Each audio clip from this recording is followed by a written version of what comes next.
We are here, first of all, my name is Tom Brackett. I'm the president of the New Jersey State Chamber of Commerce.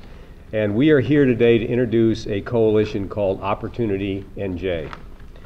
The coalition represents the 500 participants that attended our business summit last September in Atlantic City, which was an impressive group of people covering many industries, both in the business community, higher ed, not-for-profit, healthcare, labor, who convened in Atlantic City to talk about issues that were impacting the state of New Jersey and to try to find a way to accelerate the growth of jobs and the economy for the state, which we felt were the panacea to most of our problems by generating the income that would come from that.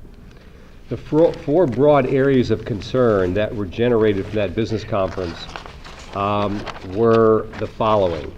One is to continue to work to reduce regulatory mandates that have been imposed on the business community over the last few years that continue to hurt the competitiveness of our businesses and force businesses to deal in issues that are not productive to their bottom line.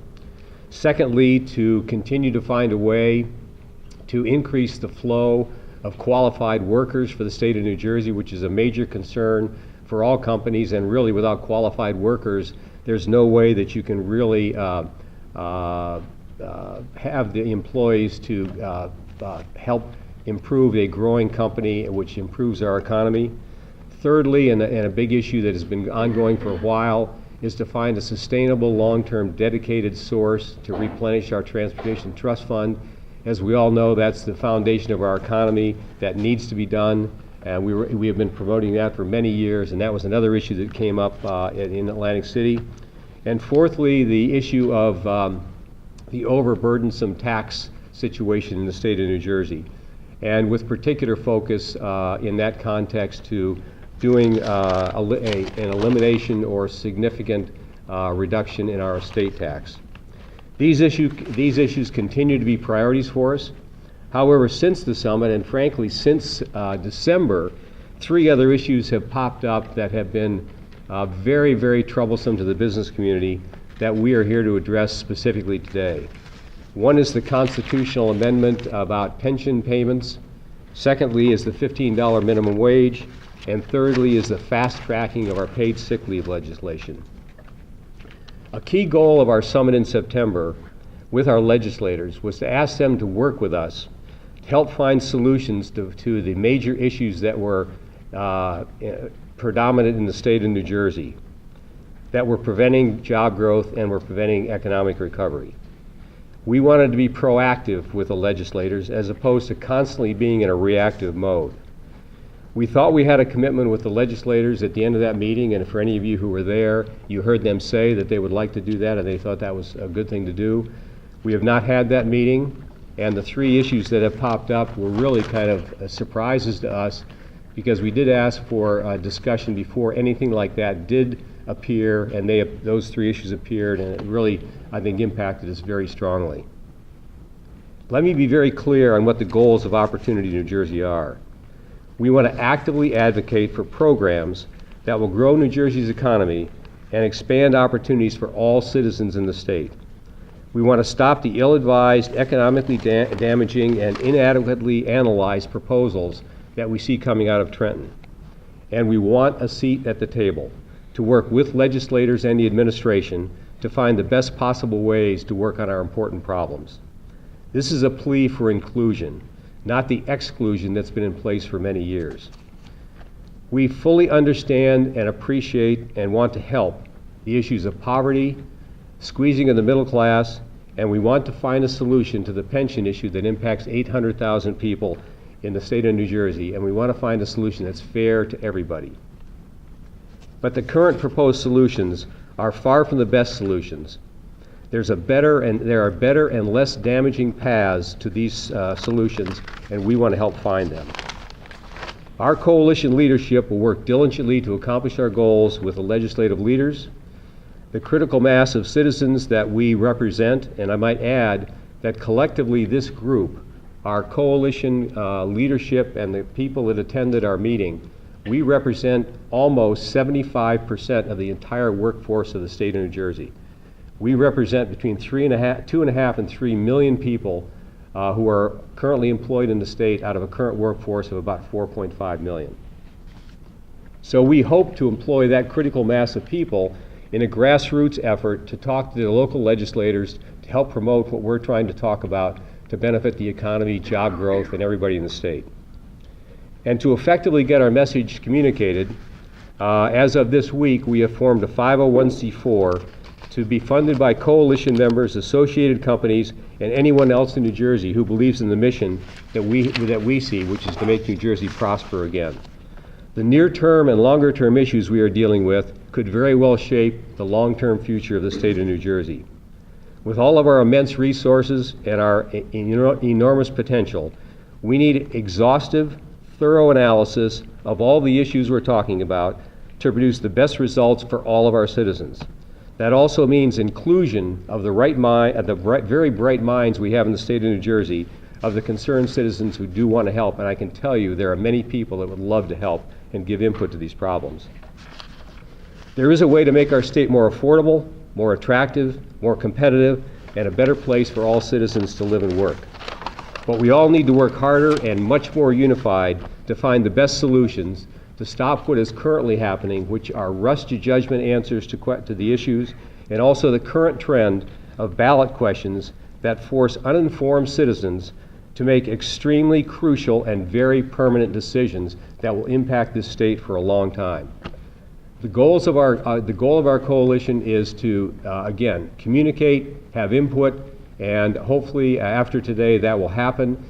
What I'd like to do now is have someone come up and talk about one of our big issues that we're facing right now, which is the constitutional pension question, and I will introduce to you Jim Kirkos, who's the CEO of the Meadowlands Regional Chamber of Commerce. Thank you, Tom. Good morning, everybody. Relative to constitutional amendments mandating quarterly public pension payments, first and foremost, we do believe we need to honor our contractual obligations to the pension fund. But we cannot, as a coalition, support legislating by constitutional amendment, which ultimately turns the state constitution into a budget document. We do support pro-growth policies that will provide the financial resources allowing our state to adequately meet those financial obligations. Let's talk about the impacts. These payments would become a mandated super priority over all other budget needs, like public safety, education, and social and safety net programs. And they would totally tie the hands of future legislators and governors who should have the ability to take all of the state's needs into consideration with great flexibility so during the budget process to produce a balanced budget. In any given year, there's not enough revenue to meet the constitutional mandated multi-billion-dollar payment. New Jersey citizens will witness incredible program cuts and more importantly, massive tax increases that will reach taxpayers, especially small businesses across this entire state. The mandate removes the financial flexibility governors and legislators must have to manage the state's finances, especially in years where extraordinary circumstances may occur. There's a better way to address the pension payment process, but simply mandated through the constitutional amendment is just bad public policy. Thank you. I'd like to bring up Ralph Thomas, CEO of the Society of Public Accountants in New Jersey. Thank you, Jim, and good morning. As Jim said, I'm Ralph Albert Thomas, CEO and Executive Director of the New Jersey Society of Certified Public Accountants. Representing 15,000 plus members of the Society, the NJCPA is committed to advancing the financial well-being of the people of New Jersey. As a representative, I'm here to tell you that the proposed constitutional amendment to increase the minimum wage to $15 an hour could really derail the state's economic growth. While we appreciate lawmakers and the legislators' efforts to help working families, we believe imposing another mandate on the cost of doing business will erode and chill investment and growth here, job growth here in New Jersey. Using the state's constitution for this issue is really an abuse of the amendment process. The Constitution never be used as a legislative alternative or a substitute for negotiation. And as stakeholders, all we ask is for a seat at the table to be part of the discussion and not be on the outside looking in.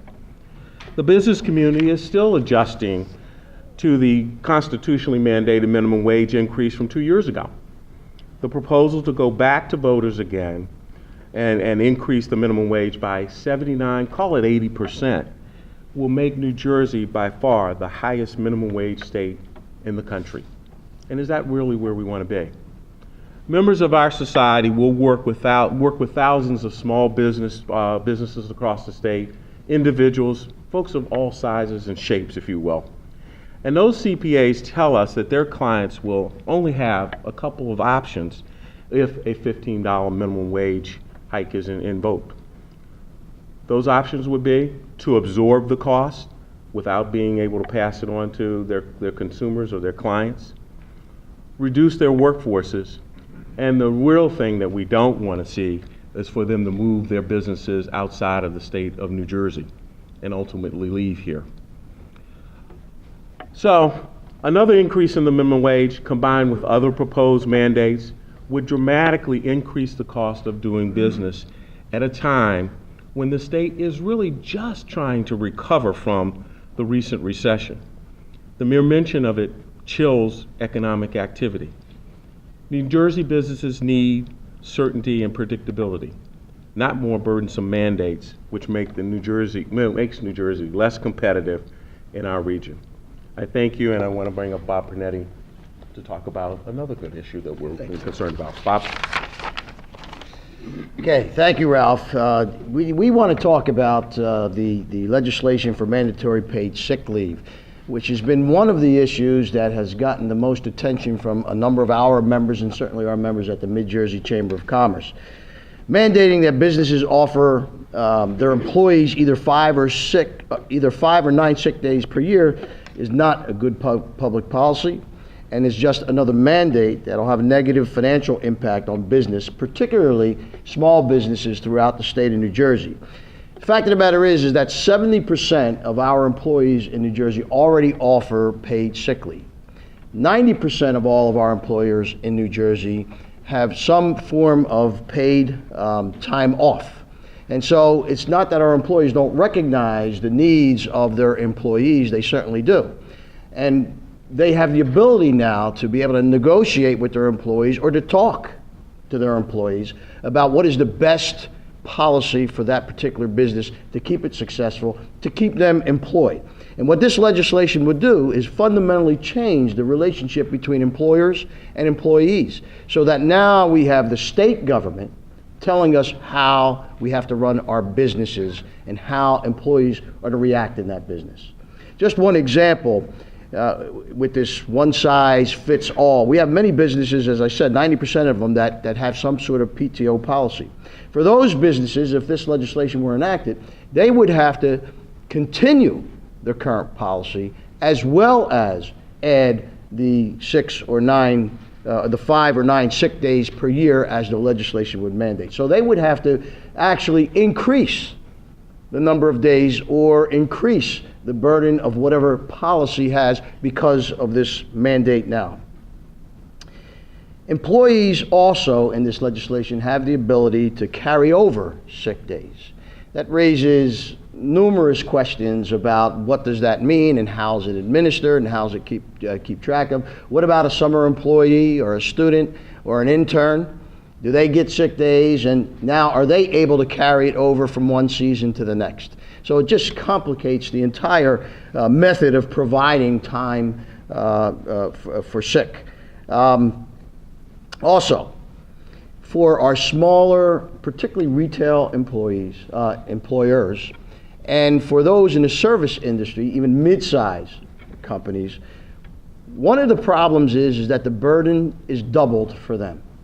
So not only do they need to absorb the cost of the sick time itself for that employee, they also, in most instances, have to pay another employee to take the place of the one that's sick, without any ability to figure out the best way to handle those situations, or to allow that employee that's taken off sick to find a replacement for themselves.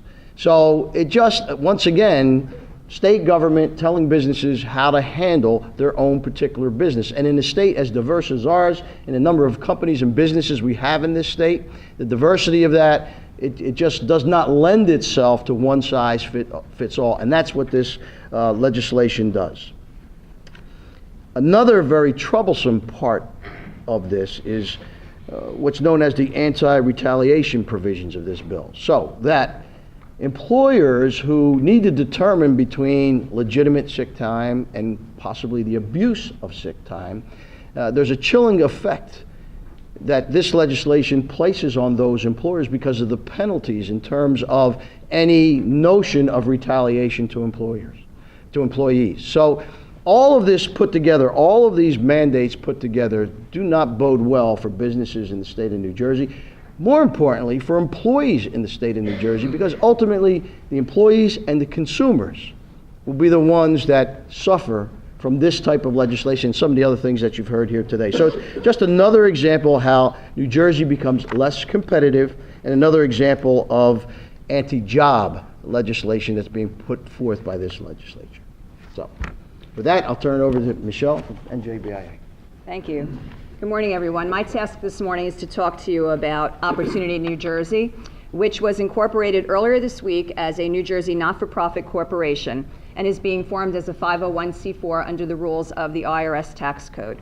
We've been established to promote the common good and general welfare of the people of the state of New Jersey through strengthening civic engagement of New Jersey's residents toward a strong and sustaining state economy. This is a coalition made up of associations, trade groups, employers, employees of New Jersey companies, and other concerned citizens all across the state of New Jersey. This is a nonpartisan grassroots issue advocacy organization that will operate through outreach and education. We will educate policymakers and the general electorate on the economic impacts of policy proposals, such as those addressed here today. And let me just repeat that, that's so important, the economic impacts of policy proposals, because up to now, we don't know the economic impacts of those proposals that have been thrust upon us to respond to. This coalition is going to bring data and research. We're going to educate people on what the economic impacts of proposals such as those are.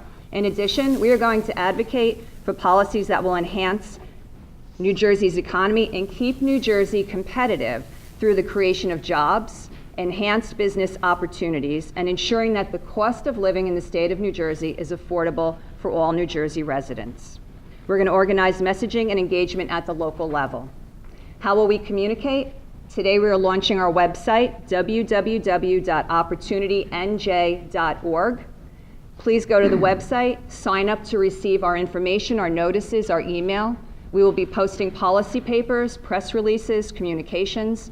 Next week, we will advocate our Donate Here button. So you'll see on the website today, there's a Donate Here, but it says coming soon. Next week, it will be activated so that the citizens of the state of New Jersey can join us, make their donations toward this cause. How will we fund the coalition? Well, I just mentioned those donations. A 501c4 allows tax donations by individuals, organizations, entities, business enterprises, and anyone who wants to promote those efforts that we are putting forth. Those funds will be expended to provide resources in support of pro-economic community positions on ballot measures, state and federal legislation, local ordinances, resolutions, government policy statements, and regulations, as well as fund the underlying costs of the coalition. The donation page will be activated next week, as I said, and we will be actively soliciting donations at the grassroots level along with our education. Now, most important, and many of you who know me, I talk about the boots on the ground. I think it's time that we hear from the boots on the ground. Let's focus on the voices of New Jersey's small business, because that's what this coalition is meant to represent.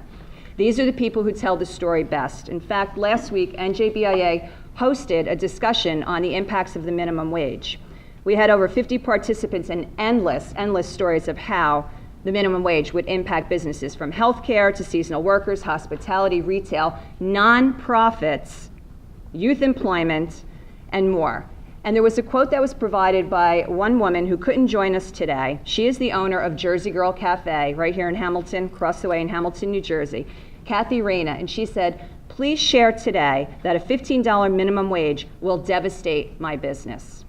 I'd like to introduce now Joe Olivo of Perfect Printing, who's an NFIB member, to talk about the impact of minimum wage on his business. Joe? Thank you. Thank you, Michelle. As Michelle mentioned, my name is Joe Olivo. I am the owner of Perfect Communications in Morristown, New Jersey. And when I heard about the press conference today, I had asked to be part of it to talk about the $15 per hour minimum wage and the devastating effects it'll have, not just on my business, but to the people I employ and the tens of thousands of businesses in the state that are going to be affected. My business currently has just under 50 employees. Many of them have worked for me from anywhere from 10 to 20 years. In a family-run business, these employees become extended members of my family. And raising the minimum wage may sound good, but it has immediate and long-term negative consequences to the detriment of my company and my employees.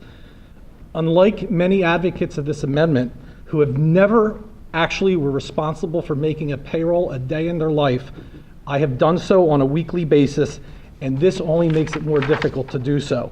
It makes it more difficult for me to increase their health insurance benefits, it makes it more difficult for me to make contributions to their 401k and their health savings accounts and give them paid time off. My business competes on a national level, competing against companies in Illinois and Kansas and Texas. Raising the minimum wage raises my costs and makes it more difficult for me to do business, and it will ultimately cost our company business. My current pay scale runs from minimum wage to $33 an hour for my hourly employees. This proposal, even if it's stepped, will increase my whole pay structure across the entire company. Currently, payroll is about 33% of our revenues. My estimates are that within 5 to 7 years, it would be 40 to 45% of our revenues. And there's just no way in this economic environment that we will be able to make that up through increased revenues bringing into our business. This will force me to either cut costs or seek automated technologies that will replace the employees that are now more expensive, and I can justify equipment as a better return on investment. The last 2 years, unfortunately, have not been strong for my company, and I believe this $15 an hour minimum wage would at best cause me to downsize my company, and worse, would possibly cause me to close a business that my parents started 37 years ago. So I'll just leave with this, and I'll say one thing that the proponents of this legislation have acknowledged is that this minimum wage may hurt some people, but it's going to be helpful for everyone as a whole. And I'll challenge those legislators to come to my facility, look my employees in the eye that have worked 15 to 20 years, and tell them if they're being laid off, how this legislation was a benefit to them. Thank you. Thanks, Jeff. And continuing with our Voices of New Jersey Small Business, I'd like to invite up three gentlemen with the New Jersey Gasoline, C-Store, and Auto Association, each of which is an independent owner. Jeff OConnor from Summit, New Jersey, Evie Ashabi from Ramsey, New Jersey, and Craig Copeland from Middletown, New Jersey. Hi, Jeff O'Connor. I'm the owner of the Classic Small Business gas station, have about 6 employees. I, at this time, have 2 men on my gas pumps, at 8 something an hour. There's only 2 things that could happen if it goes to 15. Either I have 1 person and service is really slow, or if the market allows me to raise my price to cover the 2 employees, it's going to raise the price, in my case, 9 cents a gallon. That's what it's going to cost. I don't know if that's advantageous to the general public, paying 9 cents a gallon more for gas. And it's that simple. That's all I have to say. Good morning. My name is Evie Ashabi. I'm here with my colleagues, who own gas stations in New Jersey. As a small business owner in New Jersey, I can tell you if the minimum wage goes up to $15 an hour, it will have a devastating effect on my business. I care for my employees. They are part of my business. My business needs them. However, I like to increase their pay as the business can afford, and I could take care of them so they can support their families. The cost of doing business in New Jersey has been constantly going up. Raising the minimum wage to $15 an hour is going to increase it again, And if that happens, I can guarantee you that my business is going to be in a point that I have to close shop and leave the state, as of thousands of other my colleagues that they have already left the state. So that's why I'm totally against raising the minimum wage to $15. Thank you. Hi, excuse me, Craig Copeland from Middletown. In the case of my service station, I use about 200 hours a week for my employees for gas pumpers at an average of $9 an hour. That kind of increase would mean in the end about a $75,000 increase in payroll tax, workman's comp, et cetera. That's something that can't be absorbed. We keep talking about absorbing it, and it's not something that you can absorb. My choices will be to go out of business or pass it through to my consumers. And in my case, it would be about 16 cents per gallon, and that's not easy, along with the other services I provide also. Probably what will happen in my case is a lot less hours used, less hiring. I'll never pay overtime of $22.50 an hour again.